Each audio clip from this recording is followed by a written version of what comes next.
causas excepcionales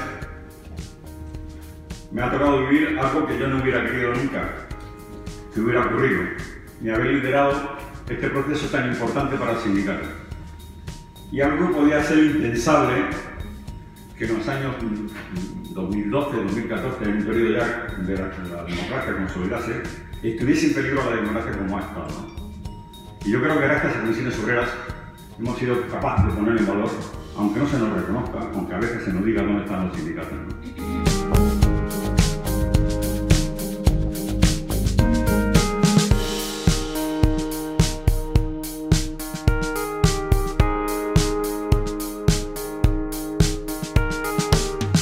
El sindicato tiene que saber, la sociedad tiene que saber que va a haber más personas pensionistas por la evolución de la edad, que si todo va bien van a cobrar pensiones durante más años, porque la esperanza de vida lleva 4 décadas aumentando y previsiblemente va a seguir aumentando, y que con los datos que hay hoy en día van a ser pensiones mayores a las que se pagan hoy en día, porque la gente que deja de cobrar pensiones tiene pensiones medias menores que la gente que se está incorporando a cobrarlas. Es decir, más pensionistas que cobran pensiones más altas y durante más tiempo.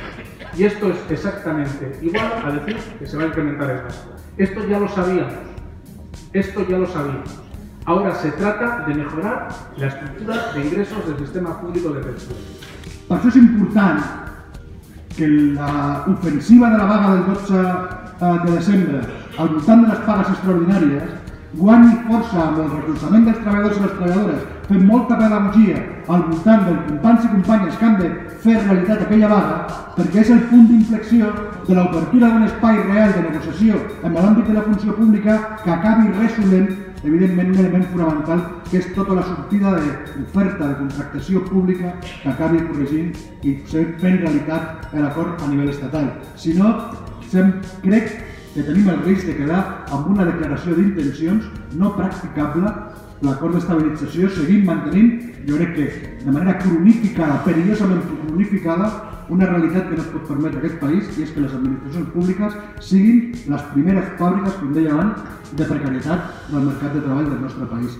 No és bon exemple per a l'empresari. L'empresari té un reflexe que evidentment no l'incentiva res, la necessitat d'estabilitzar i utilitzar el contracte indefinit com un element de normalitat de la seva pràctica de contractació. Si mira a qui li ha de vigilar què és el que fa, evidentment li obre la porta per seguir mantenint el que tenim ara.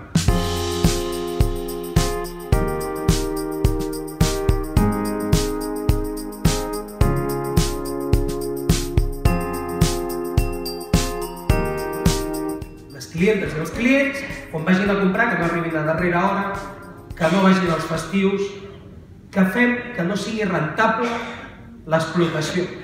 I això és una via també de poder sindical. I si algú pot fer, les comissions obreres. Per la capacitat de mobilització no hi ha cap entitat que pugui fer això que estem fent nosaltres aquí avui en les 3 comarques i menys cap entitat sindical. Aleshores, si alguna cosa podem fer és actuar en tant que sindicalistes en el nostre centre de treball, però també en tant que consumidors. Y los festivos no se va a comprar. Y no se va a comprar a las 9 de la noche o a las 8:30 cuando están a punto de cerrar. Se va a comprar a las 6 de la tarde y, si puede ser, los viernes.